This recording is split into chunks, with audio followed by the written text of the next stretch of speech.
Dajahao, my name is Garrick, and welcome back to Taiwan, Lao Wai. So by the time you see this video, it will probably be just about the 1-year anniversary of this channel. What? It's crazy to think this has gone on as long as it has, but I guess that's what happens when you live in a country with so many cool things to explore. Legitimately, this was such a good idea. It's forced me to get out more, it's forced me to explore more, to find more things to put on video. I am someone who could always use more exercise and more excuses to go out because I do not get enough of it normally, so I'm glad I started doing this. And thank all of you for sticking around. I hope you've been enjoying it as much as I have. So for our anniversary today, I thought I'd do something a little different and give you some advice.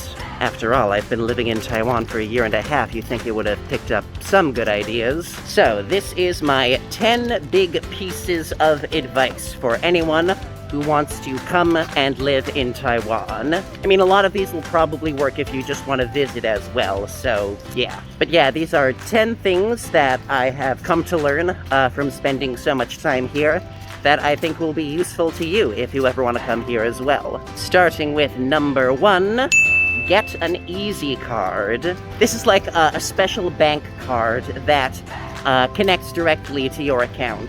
I'm not sure if it works with foreign accounts, or if there's a way to preload money onto it. So this one might be easier if you are actually moving here and like setting up permanent shop as opposed to just coming here on vacation. But do your own research. Figure out how a foreigner can get an Easy Card when they come to Taiwan. So let me tell you, it is so helpful. It works at pretty much any public commodities like grocery stores, public transit, a lot of fast food restaurants, and it makes it so easy. You just swipe your card at the terminal and it does everything else for you, and you're good to go from there. It is convenience at its best, so I highly recommend you do some research into getting one if you're coming over here. Which brings me right to number 2, use public transit. Cannot stress enough how easy and accessible public transit is to use in Taiwan. You've seen me using the rental bike service throughout a whole lot of my videos, and yeah, it's super easy to use. There are ports everywhere you look in the major cities, and as long as you're not taking like 40-minute bike rides, it shouldn't even cost you a cent. But the buses and subways are also super convenient and cheap, and as long as you have an Easy Card, you know, you can just swipe it on whatever terminal you want, and you just take the public transit from there, easy as that. Taxis are a fair bit more expensive, which is why I recommend public transit. Not only is it like more convenient and most of it is pretty accessible from everywhere, it is so much cheaper. And you're gonna want to get around because no matter where you are in Taiwan, there is tons of stuff to explore. Number 3, don't be scared of the traffic. The first couple weeks I was here, I was terrified to like walk near the roads because the cars and the motorcycles all move so fast. Like, you know the stereotype of New York driving? Pretty much everywhere in Taiwan has New York driving. It's fast, it's chaotic, everybody moves and changes what direction they're going at 1,000,000 miles an hour. So it's easy to think, oh god, I'm gonna get hit, I need to stay far away. But what I quickly came to realize is that as chaotic as the roads may seem, everybody is actually in control. Remember, people in Taiwan are used to driving like this. They have it down to a science. So no matter how fast they move or how out of control it seems, everybody really knows what they're doing. And there are people like zipping by you, but there's never even a risk of them hitting you. Which is good because there are a few places where there's no real sidewalk and you have to like walk straight down the side of the road. Like, take this road I'm walking down, for instance. You see how there's like no sidewalk on either side, so we have to like walk straight down on this line here with motorcycles going boom, boom, boom right by me. But it's alright, because they know what they're doing, and I know what they're doing, and as long as I keep my wits about me and make sure nobody does anything stupid, I'm perfectly safe right here. I know it seems intimidating, but put your trust in it. You will be fine. Number 4, plan your trash and bathroom trips. Something that took a while for me to adjust to is that The public services in Taiwan are a lot more sparse than they are in American cities. Like, it is so much harder to find public bathrooms just walking around in Taiwan, and public garbage cans are basically non-existent outside of public bathrooms. The culture sort of expects everyone to pick up after themselves and, you know, carry their trash with them until they find a good place to dispose of it. And if you're not used to that, you might suddenly find yourself with a half-eaten apple core and no bag to put it in, you know, no place to throw it away, and that's no fun for anybody. So when you're going walking, carry some plastic bags with you for trash disposal, and whenever there's a chance to, like, use the restroom, take it, because you do not know when your next opportunity will be. That said, you might want to aim for, like, public restrooms in big buildings like malls and stuff, because just outdoor public restrooms in Taiwan can be not the nicest, let's put it at that. Like, there are some where you won't even get an actual sit-down toilet. That's how rough they can get. Also, don't mind the shade, we're currently walking under a big bridge right now, feeling the nice, cool breeze.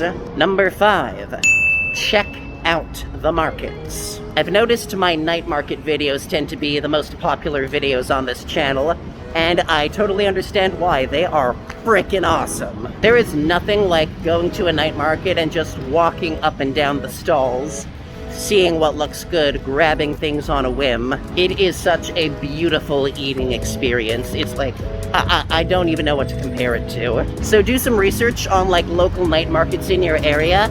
Pick a night, at least one night, to just go to one if you're only visiting. You will not regret it. That said, you should also make sure to check out the day markets as well, as the night markets are where you go for, like, food stalls and snacks and stuff like that. But day markets are a great place to go to buy, like, commodities, fresh fruit, fresh vegetables, meat, fish. It's bound to be the freshest, like, straight off the vine kind of stuff, like, right from the farmers, right from the sourcers. And I cannot stress enough, it is so much cheaper to buy things at an open-air day market. You can make off with, like, huge hauls of produce for less than, like, $5 US, under $5 US for so much good fruit and veg.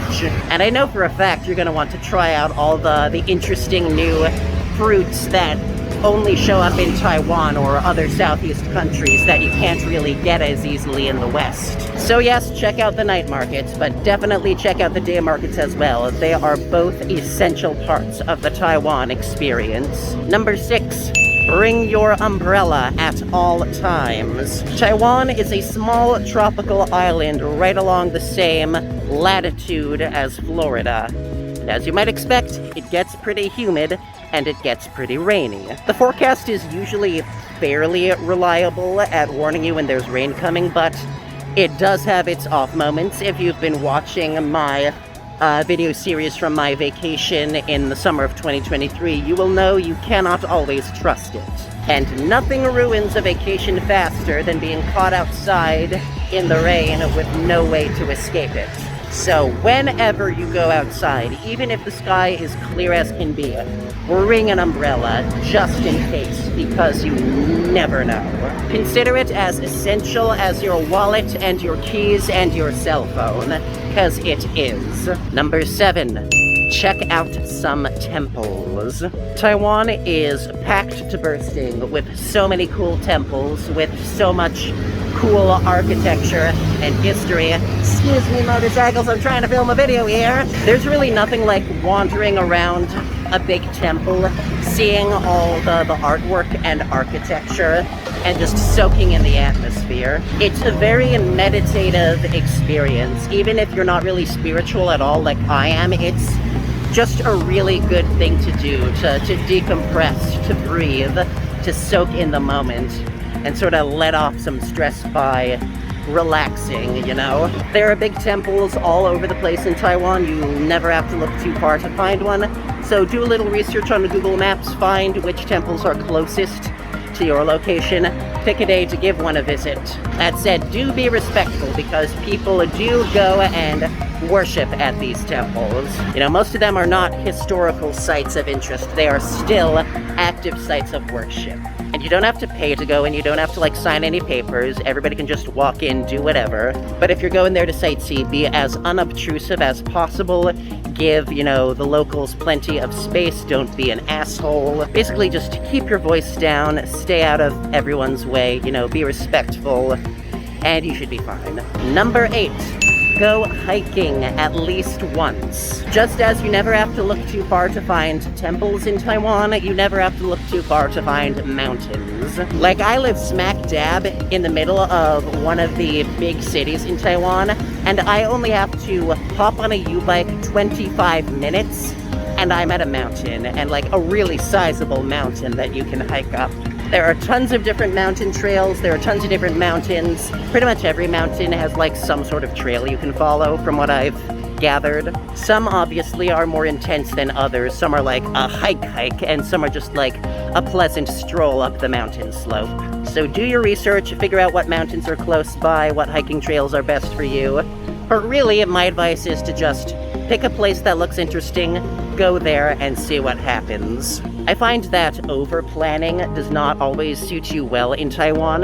There's a great delight to just going with the flow and see where it takes you. So that's my advice. Find a nearby mountain, go on over there, find a hiking trail, go on up, see where it takes you, enjoy the experience. Number 9, learn some basic Chinese. Something I have found is that a lot of Taiwanese people do know just a little bit of English. So if worse comes to worse, you can stumble through like a basic transactional conversation with a waiter or a market vendor if need be. But at the same time, a lot of people don't speak English, and you really don't want to be relying on Google Translate for every conversation. It's hard, it's long, it's awkward, it's embarrassing, and it's frustrating for everybody. Plus, even if you're with a Taiwanese person who does speak English, they're probably more comfortable with Chinese. And if you're the tourist, you're the visitor, you really want to be the best visitor you can be. And that's especially true if you're coming over to live here. You do not want to spend your whole life, you know, stumbling over basic interactions that you cannot figure out. So do yourself and everyone else a favor. Pick up some basic Chinese, learn your numbers, learn how to navigate a restaurant. I am nowhere near an expert on Chinese. It's honestly kind of getting worse by the day, but I still do keep my fundamentals. I know how to say like, Wei, one person, when I'm going into a restaurant. I know how to recognize a few things on Chinese-only menus. Just take like 2 months of Duolingo or something, and it'll give you the basics that you need to navigate conversation here so much more effectively.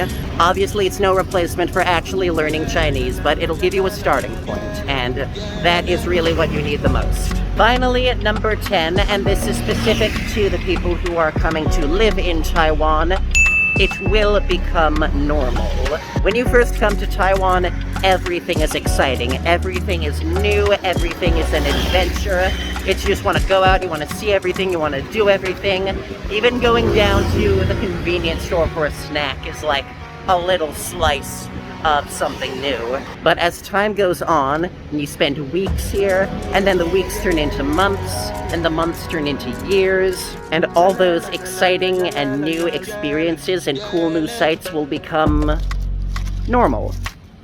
They'll be normal. Taiwan is a place like any other, with its own pros and its own cons, its own benefits, its own drawbacks, its own cool new experiences, and its own very familiar frustrations. And humans are very adaptable creatures. Give us long enough, we will get used to anywhere. So if you are coming to live in Taiwan, to spend a great deal of time here, there will come a point where it stops feeling like a tourist destination, and it starts feeling like your own backyard.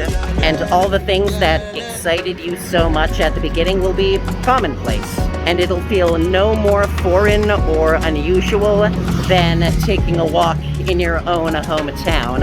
And there is something a little sad about that. But I think it's also pretty darn cool. I have spent a year and a half in Taiwan, and I am not as starry-eyed as I was when I first came over. I am familiar with it now in ways that I never could have dreamed of. And while it's sad that some of that initial luster has faded, it has not stopped being a really freaking cool place to live. I am content here in a way that you would never dream possible if you were just visiting. This strange and exotic place has become home to me, and I will not claim I'm an expert on it. There is still tons of stuff I'm not familiar with. There are still tons of places I haven't gone, tons of places I have left to explore, but it is a lovely comfort to live in Taiwan, and I would not change that for anything. So, those are my 10 tips for living in and or visiting Taiwan. I hope you found them helpful. If you have any other suggestions, please put them in the comments below. The more advice we can gather, the better. There is so much to love about this country. We've barely even scratched the surface here, and I hope I have a lot more time to keep showing you all the cool stuff you can get up to here. Happy 1-year anniversary. Here's to many more to come. So thank you once again for joining me at Taiwan Laowai. Be sure to like, comment, subscribe, smash the bell, share with your friends, all that good stuff. And as always, I will see you next time. 再见. Bye-bye. Oh, my voice cracked there. Bye-bye.